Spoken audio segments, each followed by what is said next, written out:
야고보서 3장 1절을 한 목소리로 같이 읽겠습니다.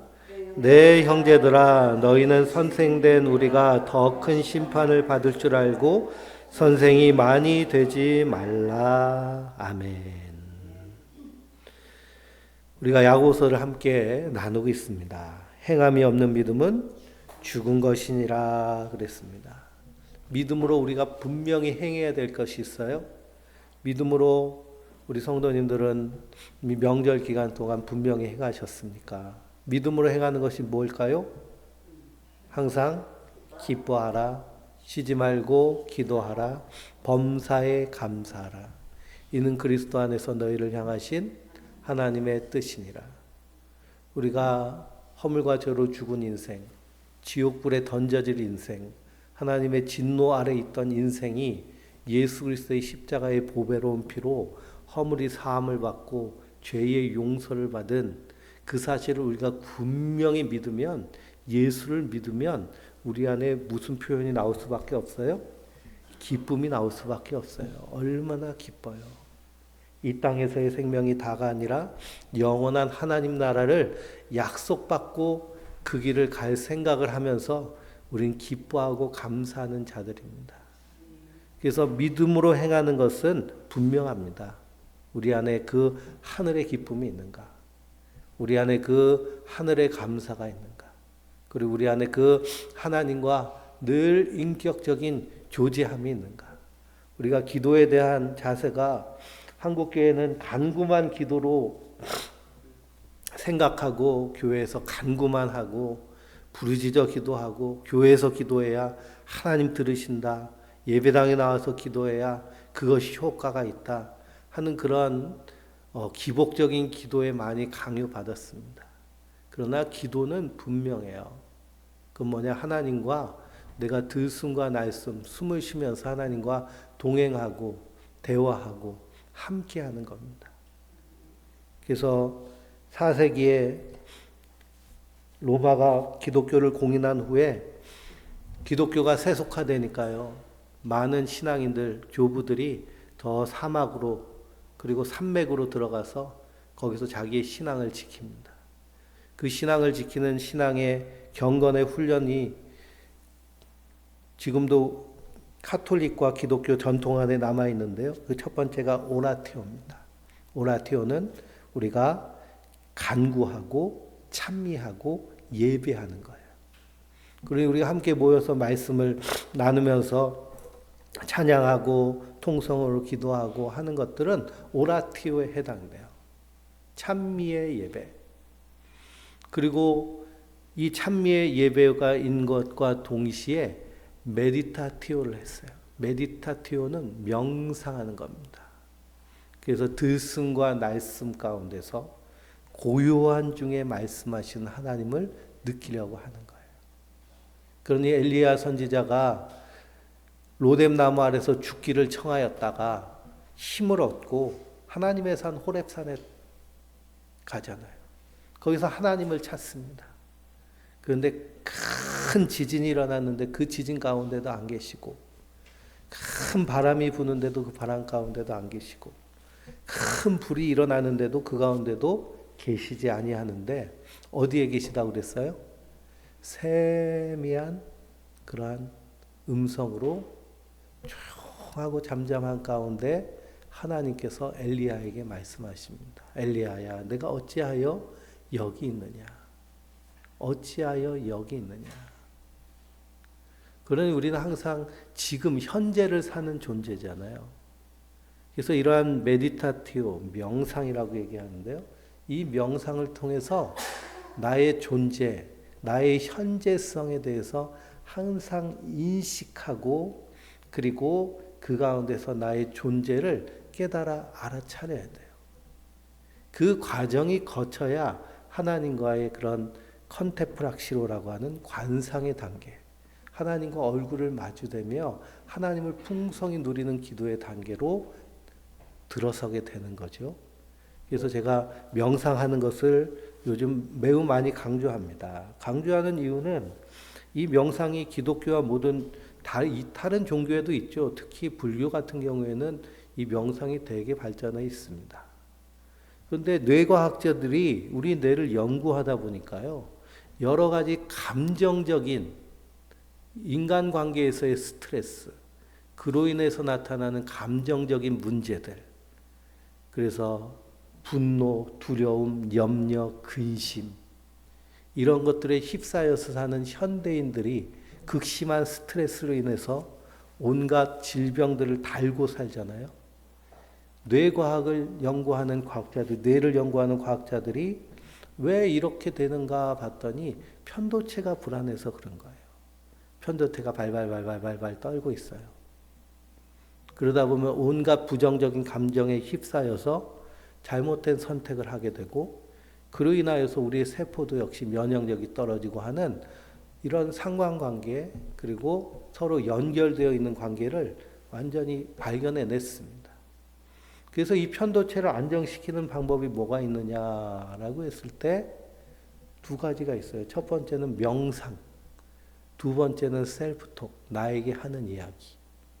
명상과 셀프톡을 통해서 우리의 뇌의 편도체를 안정시키고 전전두피질을 활성화시키는 거예요. 그래서 이성적인 판단, 이성적인 사고방식, 합리적으로 살고, 이 땅에서 인내와 끈기, 창의적이고, 타인과의 관계를 맺을 때에도 관계를 편하고 우호적인 관계를 맺을 수 있는 모든 장치가 전전두피질이 활성화될 때 가능하거든요. 그런데 편도체가 불안하면 그런 좋은 관계를 맺지 못하는 인생이 되어버리는 것을 발견했어요. 그런데 이미 기독교의 전통 안에는 하나님의 백성으로 백성답게 살 수 있는 이런 훌륭한 장치들을 이미 우리에게 주신 줄 믿습니다. 그게 메디타티오예요. 그래서 열심히 명상하는 거예요. 기도하기 전에 호흡을 통해서 나의 존재를 느끼는 거예요. 심장 소리, 박동 소리를 내가 들으면서 나의 현재성을 깨닫는 거예요. 내가 이 몸 안에 있다는 것을 알아차리는 거예요. 그래서 정말 중요한 게 무엇인지를 깨닫게 됩니다. 이것이 더 풍성해지면 컨테프락시오라고 해서 하나님과의 관상의 단계, 관상, 얼굴을 맞대면서 동행하는 모습. 그러니 쉬지 말고 기도하라라는 이 말씀은 어느 단계를 얘기하는 걸까요? 이 관상기도의 단계를 얘기하는 거예요. 그냥 주여 주여 주여 주여 하면서 가면서도 주여 주여, 차 타면서도 주여 주여, 일하면서도 주여 주여, 그러면 사람들이 어떻게 생각할까요? 아, 저분은 좀 너무 과하다, 광신이다, 이렇게 생각할 거 아니에요. 그런 모습이 아니라 항상 하나님으로 내가 가득 차 있는 모습이에요. 성령 충만한 모습. 성령의 그런 놀라운 열매로 충만하여서 사랑과 희락과 화평과 인내와 자비와 양성과 충성과 온유와 절제의 이런 풍성한 모습들이 우리 안에서 흘러넘치는 모습. 이것이 쉬지 않고 기도하는 모습입니다. 왜 그럴까요? 하나님으로 가득 차 있기 때문에. 이것이 관상의 단계예요. 그리고 우리의 신앙이 오라티오, 메디타티오, 그리고 컨테프락시오, 그리고 렉시오 디비나가 있는데요. 렉시오 디비나는 거룩한 독서입니다. 우리가 성경을 읽잖아요. 믿음으로 읽고 믿음으로 받아들이는 것. 그러니 우리가 함께 성경을 강의하고 그리고 설교를 함께 나누는 것이 렉시오 디비나에 해당돼요. 거룩한 독서예요. 하나님의 말씀으로 나를 채우는 거예요. 그렇기 때문에 말씀 속에서 내가 오늘 해야 될 셀프톡을 발견해야 돼요. 말씀이 책망도 있지만요, 책망 안에도 주시는 놀라운 하나님의 은혜가 있는 줄 믿습니다.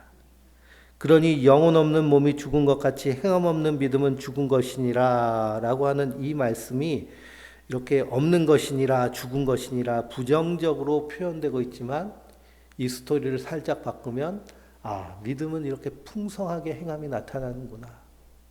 그 행함이란 것이 헌금 더 많이 하고 봉사 더 많이 하고 뭐 더 많이 하고 이런 가치가 아니고요.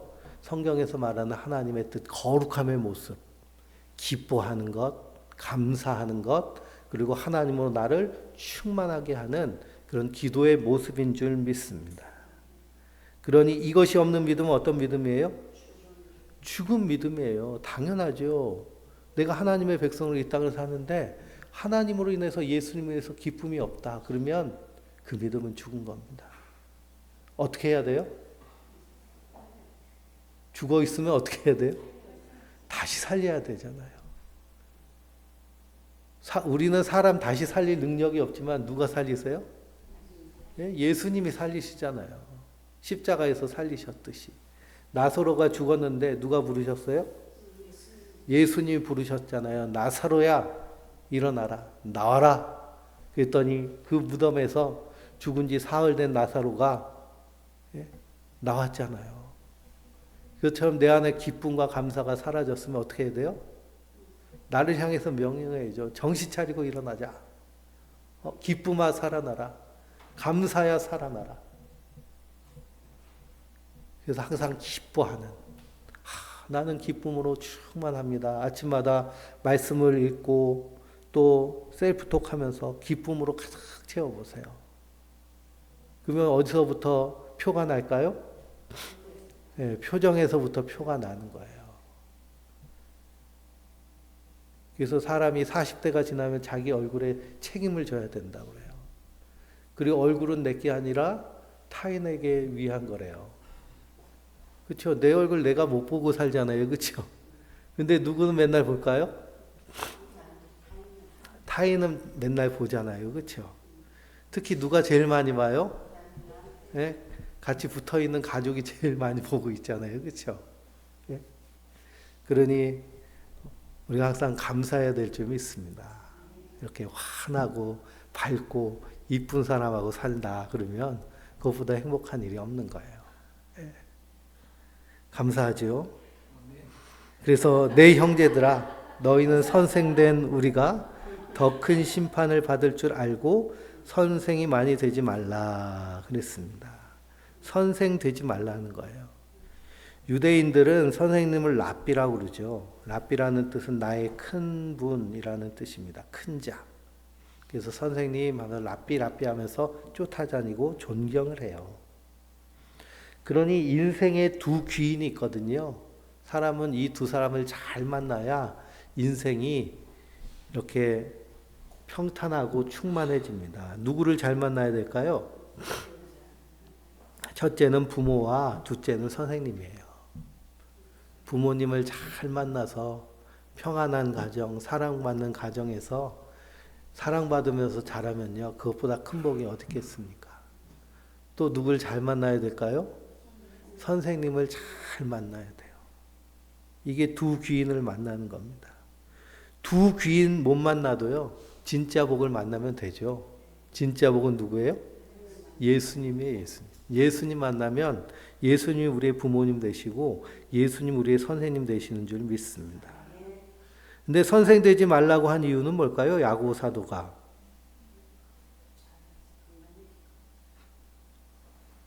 선생님이 필요하죠. 좋은 선생님이 많이 있으면 많을수록 좋아요. 요즘처럼 학교의 권위가 떨어져서 선생님한테 학부모가 돈 뜯어내고 참 옛날에는 돈 갖다 촌지 갖다 들여가지고 문제인데 요즘은 돈을 뜯어내요. 교사들이 학부모들이 참 희한한 세상의 가운데 살고 있는데요. 그럴수록 자녀는 더 망가집니다. 존경을 배우지 못하기 때문에.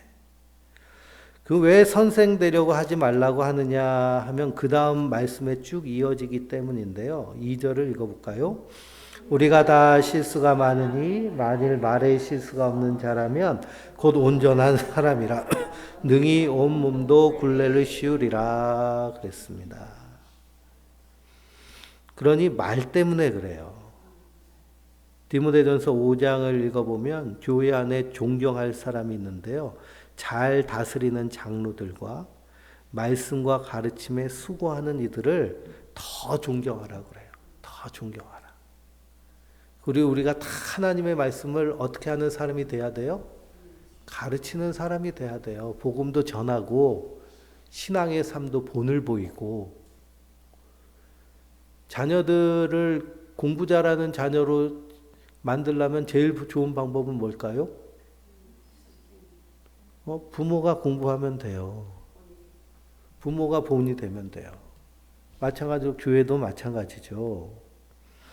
근데 되지 말라고 하는 이유는 뭐냐? 실수가 있기 때문입니다. 그 실수 때문에 소경이 소경을 인도하는 꼴이 돼요. 특히 교회는 자기 지식을 가르치는 자가 아니라 예수를 가르치는 것이 교회거든요. 그래서 항상 겸손한 모습으로 세례 요한 같은 모습으로 우리가 말씀을 가르쳐야 될 줄 믿습니다. 세례 요한이 예수님 보고 뭐라고 그래요? 보라, 세상 죄 지고 가는 하나님의 어린 양이로다. 나는 쇠하겠고 그는 흥해야 하리라. 세상에 이런 사람이 어디 있겠어요? 자기 제자들 오니까 누구한테 가라고 그래요? 예수님한테 가라고 그러잖아요. 나는 쇠해야 되고 그는 흥해야 되리라. 그래서 교회 안에서는 자기의 제자를 두는 것이 아니라 예수님의 제자를 만들어내는 거예요. 예수님의 가르침을 전하는 거예요. 근데 유대 전통 안에서는 이 랍비가 되는 것을 되게 영광스럽게 생각하고 그 당시의 문화는 존경받는 문화니까요. 그러니까 서로가 그냥 랍비, 선생님 가르치는 자가 되려고 애씁니다. 사실 그게 정상이죠. 근데 요즘 완전히 그냥 거꾸로 됐잖아요. 가르치는 것을 귀하게 여기지 않고 선생님의 권위를 무시하고 하는 시대에 우리가 살고 있습니다. 그래서 되지 말라고 하는 이유는 뭐냐 하면 말의 실수 때문에 그래요. 그래서 온전한 사람이 어떤 사람일까요? 말의 실수가 없는 사람이 온전한 사람이에요. 그래서 야고보서 1장 19절에도 뭐라 그래? 뭐는 속히 하고 듣기는 속히 하고 말하기는 더디하라 그랬습니다. 말하기는 더디하라는 것에는 무슨 의미가 담겨져 있냐면 상대방을 충분히 생각하고 배려하고 말을 하라는 거예요. 상대방의 상황을 알고 배려하고 말하려고 그러면 어떻게 해야 될까요? 생각하면서 하니까 빨리 안 나오죠. 빨리 안 나와요. 제가 그 남북교회 첫 목회지인 섬에서 설교를 하다가 예화로 치과 예화를 들었거든요. 그래서 치과 의사 선생님들의 그 삶의 질이 안 좋다고 하루 종일 입냄새 맡으면서 사는 게 얼마나 고달프겠냐고. 그렇게 예화를 들었는데 그것 때문에 집사님 한 분이 몇 주를 교회를 안 나오시는 거예요. 자기는 입냄새가 심한데 목사님이 그런 설교를 해가지고 그래서 속상했다고. 그래 참 그래 뭘 한마디를 해도 어떻게 해야 될까요? 생각을 하고 해야겠죠. 상대방의 사정과 형편을 배려하고 말해야 됩니다. 요즘 같은 경우에 더 심하죠. 더 심합니다. 그러니 부모가 자녀한테 말하는 것도 자녀가 부모한테 말하는 것도 조심하면서 말해야 되는 시대가 돼버렸어요. 그럴 때일수록 우리는 더욱 어떻게 해야 될까요? 더욱 말씀대로 하면 돼요. 듣기는 속히 하고 말하기는 더디해라. 무엇을 속히 들어야 될까요? 상대방의 그런 사정과 형편과 마음과 그 내면을 잘 들어줘야 됩니다. 그건 상대방의 형편과 사정이 이렇구나, 이럴 것 때문에 힘들어하고 이럴 것 때문에 마음 아프구나라는 것을 잘 들었으면 우리가 거기에 맞춰서 권면도 할 수 있고 위로도 할 수 있잖아요. 그렇죠? 근데 그건 들을 생각도 안 하고 그냥 오랜만에 친척을 만났는데 마치 그냥 교장 선생님처럼 훈화 말씀을 쫙 늘어놓으면 다 어떻게 해요? 다 좋아할 사람이 아무도 없습니다. 그래서 명절이 지나면서요, 형제간의 사이가 나빠지는 경우가 좋아지는 경우보다 훨씬 많다고 그래요. 그게 바로 이런 모습 때문에 그렇습니다. 말의 실수가 많기 때문에 그래요. 3절을 읽어볼까요? 우리가 말들의 입에 재갈 물리는 것을 우리에게 순종하게 하려고 온몸을 제어하는 것이라. 또 배를 보라. 그렇게 크고 광풍에 밀려가는 것들을 지극히 작은 키로서 사공의 뜻대로 운행하나니 이와 같이 혀도 적은 지체로 돼 큰 것을 자랑하도다. 보라 전불이 얼마나 많은 나무를 태우는가.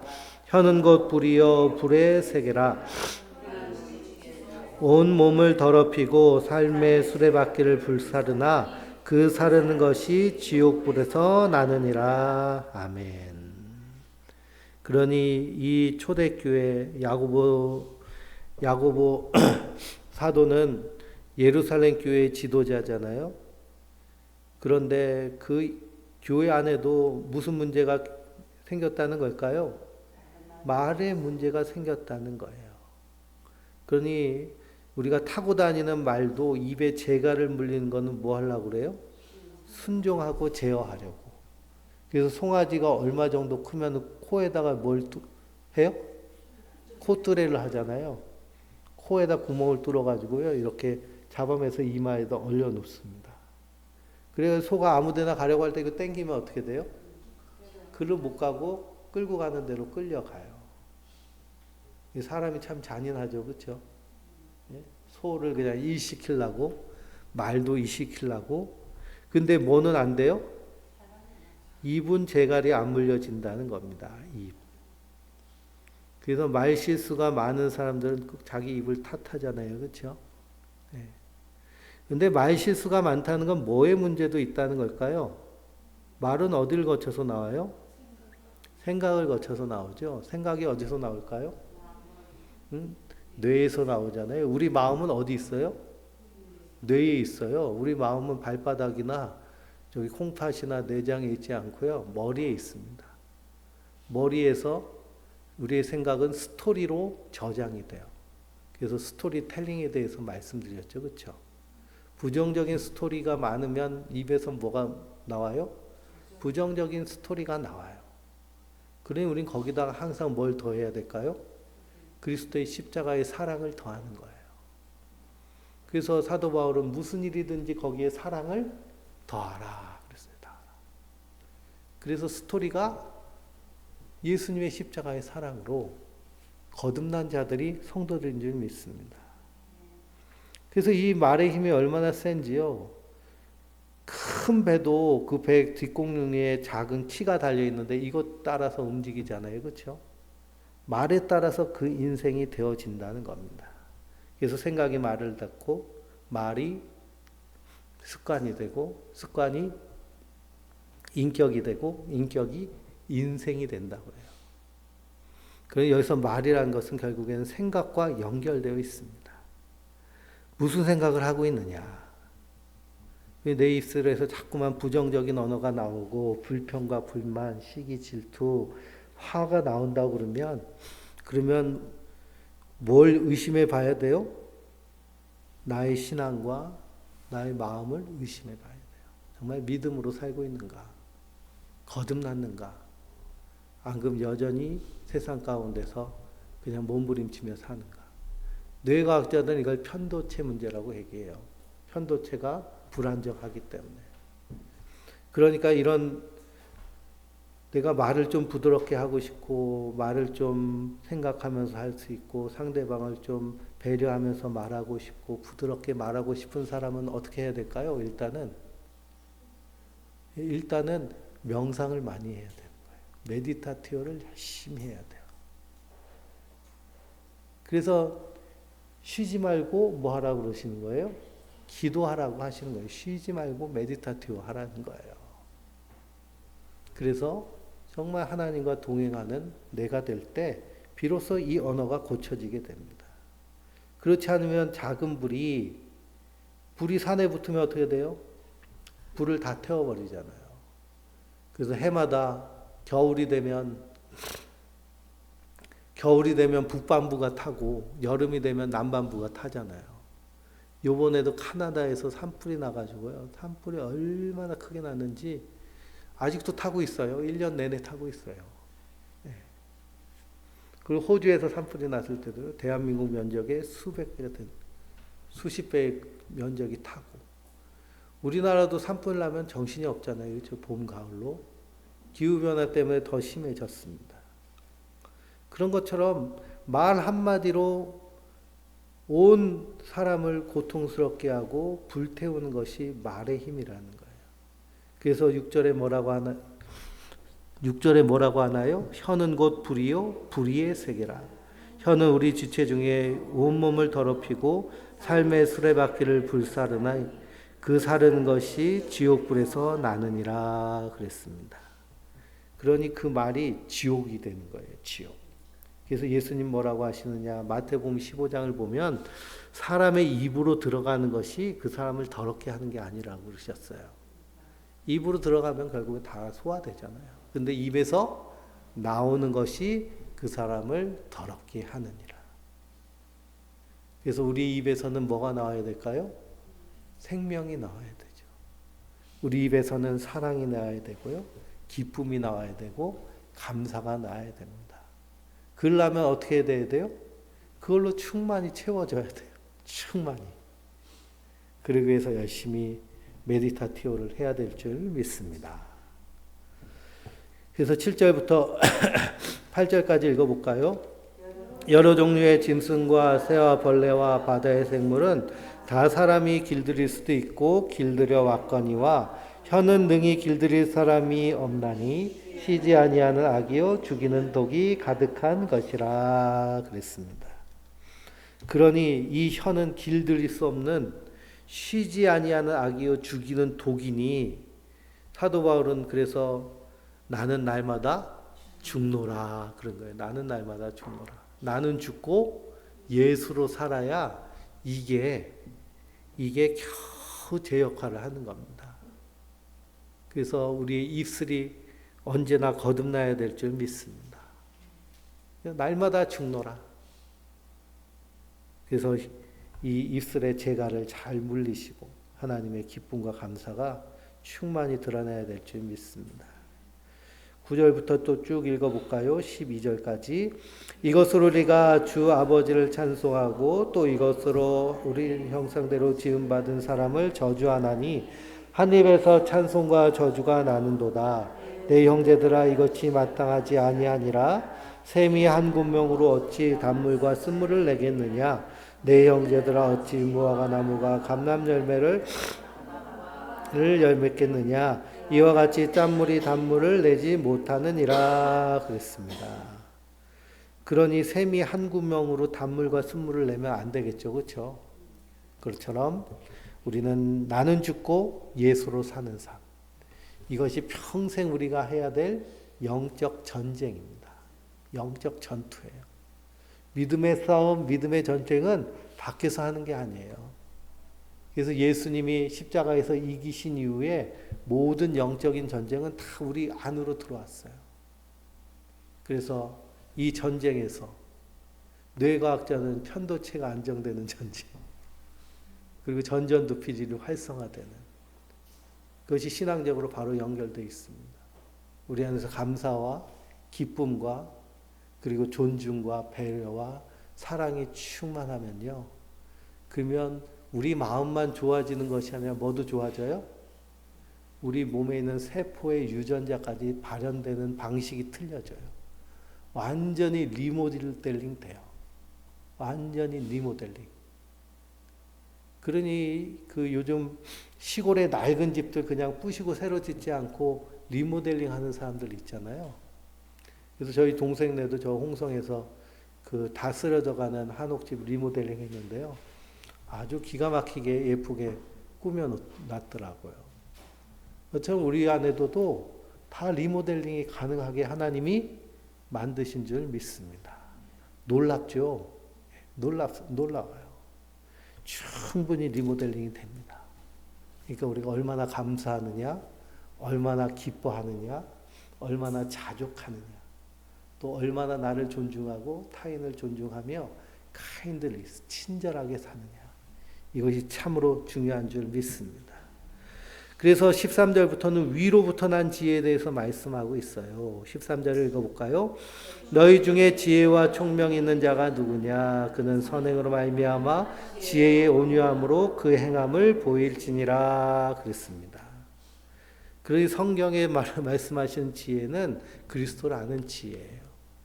우리가 하나님의 뜻을 알면 그것이 총명한 줄 믿습니다. 세상 지혜와 총명과는 다른 것인데요. 그 지혜와 총명으로 사는 사람이 바로 믿음으로 사는 거예요. 지혜의 온유함으로 행하는 거예요. 그 반대되는 모습이 어떤 모습이냐? 14절, 15절을 볼까요? 그러나 너희 마음속에 독한 시기와 다툼이 있으면 자랑하지 말라. 진리를 거스려 거짓말하지 말라. 이러한 지혜는 위로부터 내려온 것이 아니요 땅의 것이요 정욕의 것이요 귀신의 것이니 시기와 다툼이 있는 곳에는 혼란과 모든 악한 일이 있음이라 그랬습니다. 여기에서 위로부터 온 것이 아닌 것은 땅 위의 것이고 정욕적이고 귀신적인 거예요.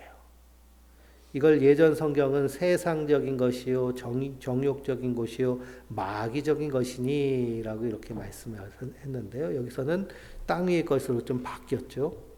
근데 그 문맥상으로는 예전 번역한 게 훨씬 좋아요. 세상, 정욕, 마귀. 세상, 정욕, 마귀. 이게 우리의 영적 전쟁의 대상자이고 원수입니다. 세상적인 것, 정욕적인 것, 마귀적인 것. 그 안에서의 특징은 뭘까요? 시기와 다툼이에요. 시기와 다툼. 그 우리가 살고 있는 이 세상은 뭘로 가득 차 있을까요? 시기와 다툼으로 가득 차 있어요. 그래서 동네 구멍가게도요, 어느 집이 뭐 커피숍을 해서 잘 됐다 그러면 그 옆에 뭐가 생겨요? 또 커피숍이 생겨요. 또 잘 되니까 또 옆에 생겨요. 또 생겨요. 그래서 결국엔 어떻게 해요? 다 망해요. 손님 나눠갖기 하니까. 예. 세상이 이런 모습입니다. 그래서 우리 안에 늘 시기와 경쟁이 가득 차 있어요. 또 우리는 어렸을 때부터 늘 비교와 경쟁하면서 살았기 때문에요. 우린 인생 그 자체가 시기 질투로 가득 차 있는 모습입니다.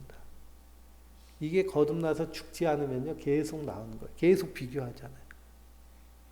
아무개는 애는 결혼을 해서 뭐 어쩌니 저쩌니 식장을 어디 가서 저러니 막 그러면은 시기가 나고 질투 나고 그래가지고 유명한 말이 엄마 친구 아들, 예? 엄마 친구 아들 그러잖아. 엄마 친구 아들. 엄마 친구 아들은 항상 어때요? 잘나기가 끝이 없습니다. 엄마 친구 아들은. 그걸 또 그 아들한테 얘기해가도 아들은 어떻게 해요? 자괴감 들고 자존심 상하고, 예? 그래서 열등감에 빠지게 하고. 그게 세상의 모습이라는 거예요. 다 왕이 되고 싶고, 다 주인이 되고 싶기 때문에 그래요. 근데 우리의 온 몸 가운데서도 발이 손을 탓하나요? 발은 맨날 버티고 있느라고 힘들다, 걸어 다니라고 발이 부르치고 힘들다 그러면서 야, 손은 너 좋겠다, 먹고 싶은 것도 만지고 뭣도 만지고 하면서 좋겠다 그러면서 시기하나요?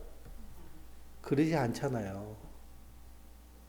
우리가 하나님이 나의 주인이심을 알면 내가 그냥 한평생 사는 동안 하나님이 선물로 주신 인생, 그래서 이런 얘기도 있죠. 이런들 어쩌하리, 저런들 어쩌하리. 왕으로 살면 어쩌고 종으로 살면 어때요? 사도 바울의 그런 그 신학의 인생론이 그런 것이거든요. 내가 모든 형편에 자족하는 비결을 배웠다고 그러잖아요. 부유할 수도 있고 가난할 수도 있고 병들 수도 있고 건강할 수도 있고 갇힐 수도 있고 자유할 수도 있고, 이것이 나에게 하나도 문제가 되지 않는다는 거예요. 왜 그럴까요? 내게 능력 주신 자 안에서 모든 것을 할 수 있느니라. 그냥 하나님이 선물로 주신 인생, 그냥 너도 나도 할 것 없이 다 왕이 되고 머리가 되고 꼭대기가 되려고 하는 세상이니까 세상이 이렇게 힘들죠. 그냥 나는 내가 좋아하는 거 하면서 살 거야 하면 사실 문제될 것이 하나도 없습니다. 그러니까 시기와 독한 다툼이 가득한 세상 가운데 우리가 살고 있습니다. 이것이 세속적이고 정욕적이고 마귀적인 세상이에요. 그런데 우리가 여기서 똑같이 시기하고 경쟁하고 다툼하고 비교하면서 산다면 거듭난 하나님의 백성이 아닌 거죠. 하나님 나를 불러주신 그 다 독특성이 있잖아요. 그걸 융은 개성화라고 그러는데요. 우리는 다 독특한 개성과 특징이 있어요. 우리는 상품이 아니에요. 작품은 가격을 매기지 않아요. 상품은 가격이 매겨져 있잖아요. 그렇죠? 작품은 가격을 매길 수 없습니다. 그럼 우리의 값은 얼마예요? 굳이 가격을 매기면 예수님의 십자가의 피값이잖아요. 그러니까 싸요, 비싸요? 예, 겁나게 비싸죠. 말을도 할 수 없이 비싸요. 그래서 값없이 주셨잖아요. 값을 매길 수 없어서 값없이 주신 거지 그냥 공짜로 주셨다는 게 아닙니다. 값을 치르시도록.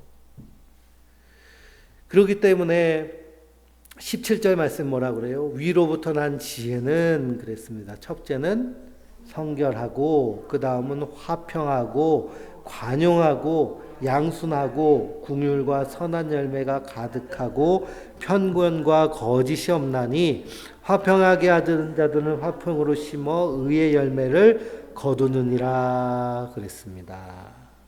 여기 오직이라고 그랬잖아요. 오직. 위로부터 난 지혜만이 이룰 수 있는 것이 바로 성결이에요. 4장 8절을 읽어볼까요? 야고보서 4장 8절에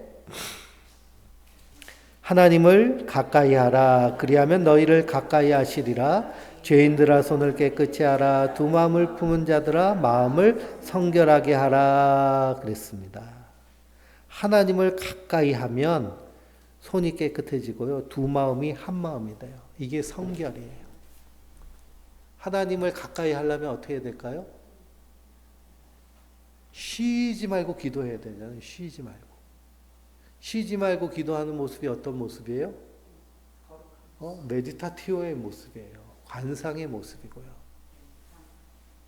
그러니 우리가 들숨과 날숨을 통해서 늘 누굴 느껴요? 하나님을 느끼는 거예요. 하나님. 그걸로 충만히 채우는 거예요. 지금도 다 숨 쉬고 계시잖아요. 그렇죠? 근데 내가 숨을 어떻게 쉬고 있는지 알고 계세요? 네? 숨을 어떻게 쉬고 있는지 알고 계시냐고요. 그거 알아차리기 쉽지 않아요. 내가 숨 쉬어서 살고 있는데 그 생명은 그 코끝에 숨에 달려있다고 그랬는데 자기가 어떻게 숨 쉬고 있는지도 모르고 살아요. 이게 딱 막혀버리면 끝나는데 제가 비염에 걸려가지고 코가 한쪽이 막혀가지고요. 아주 답답하거든요. 그런데 내가 어떻게 이 막힌 코를 가지고 숨을 쉬고 있나 조용히 명상하고 있으면 얘가 살짝 구멍을 열어줘요. 그 사람의 생명이 얼마나 신기한지요. 그걸 알아차리며 사는 거예요. 아, 내가 숨 쉬며 사는 걸 알아차리는 거죠. 내 심장이 어떻게 뛰고 있는지도 알아차리고 그러면서 내가 지금을 살고 있는 거예요. 그냥 앞으로 어떻게 될지 그냥 걱정하고 고민하면서 미래를 끌려다 놓고서는 근심 속에서 사는 것이 아니라 오늘 하루를 하나님과 충만하게 살면 하나님이 어떻게 해주세요? 풍성하게 인도하여 주실 줄 믿습니다. 그러니 이것이 성결의 모습이에요. 하나님을 가까이 하는. 그리고 우리가 메디타티오를 하는 그 모습이 성결의 모습인 줄 믿습니다. 그 다음이 뭐예요? 화평하고 관용하고 양순해요. 먼저는 하나님과 화평하죠. 하나님과 화평하니 그 안에서 사람과의 평화가 이루어집니다. 야고보서 1장 16절 17절을 읽어볼까요? 16절 17절 내 사랑하는 형제들아 속지 말라. 온갖 좋은 은사와 온전한 것들이 다 위로부터 빛들의 아버지로부터 내려오나니 그는 변함도 없으시고 회전하는 그림자도 없으시니라 그랬습니다. 그러니 모든 좋은 것들은 다 어디서 와요? 위에서 오는 거예요. 땅엔 좋은 게 없어요. 그래 하나님으로부터 우리가 충만하게 공급받아야 될 줄 믿습니다. 기쁨도요, 감사도요, 하나님으로부터 공급받는 거예요. 그러기 위해서 우리가 쉬지 않고 기도하는 겁니다. 그러다 보면은 관용하는 마음이 자연스럽게 나오죠.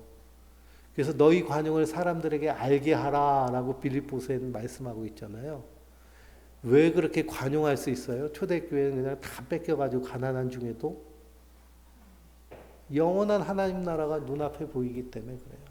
영원한 하나님 나라. 그리고 하늘의 좋은 것들을 다 받아 누리기 때문에 썩어 없어질 것, 불타 없어질 것에 그렇게 아웅당하면서 살질 않아요. 서울에 사는 어떤 한 남자는 3년 동안 세종시에 있는 아파트를 790채를 샀대요. 790채. 그거 다 사서 뭐 하려고 샀을까요? 네? 그냥 순살 아파트들 그렇게 열심히 사가지고 다 썩어지고 불타 없어질 것. 그래서 값 올려가지고 살고 싶은 사람도 못 살게 만드는. 성경은 그렇게 살지 말라는 거예요. 먹을 것과 입을 것이 있으면 족한 줄 알고 하나님이 많이 주시면 뭐 하라고 많이 주신 거예요? 쓰고 나누라고 주신 거예요. 혼자 쌓두라고 준 것이 아니고요. 그 하나님이 막 로또 당첨시켜줘가지고 많이 주셨다 그러면 어떻게 하면 돼요? 예? 11조도 하시고 불이웃도 도우시고 가족 친치들도 도우고 펑펑 쓰면서 사는 거예요. 예. 하나님 주시라고 주신 거니까 상상만 해도 좋죠. 그래서 우리 관용을 알게 하는 거예요. 양순하며 양순의 모습, 양보하고 그리고 순하게 대해주는 것이 양순이죠. 긍휼과 선한 열매가 가득하고 편견과 거짓이 없어요. 사람을 편견으로 대하지 않고 항상 있는 모습 그대로 그 사람 그대로를 보면서 그래서 화평하게 하는 자가 되므로 화평을 심어서 어떤 열매를 거둬요? 의의 열매를 거둬요. 하나님 우리를 그리스도 안에서 어떻게 여기셨어요? 의롭다고 여기셨잖아요. 그럼 무슨 열매가 맺어야 될까요? 의의 열매가 맺는데 그 모습이 화평한 모습이에요. 화평한 모습. 이 충만한 것을 우리에게 풍성하게 주신 줄 믿습니다. 그러니 오늘 말씀을 기억하면서도 우리 안에서 정말 중요한 것, 하늘에서 오는 모든 선물을 우리에게 이미 주셨다는 거예요. 이게 우리에게 이미 있어요. 성결, 화평, 관용, 양순, 긍휼, 선한 열매 이미 있어요. 우리 꺼내 쓰면 됩니다. 그래서 열심히 꺼내 쓰는 하나님의 사람들 되시길 주님의 이름으로 축원드립니다. 우리 한 5분간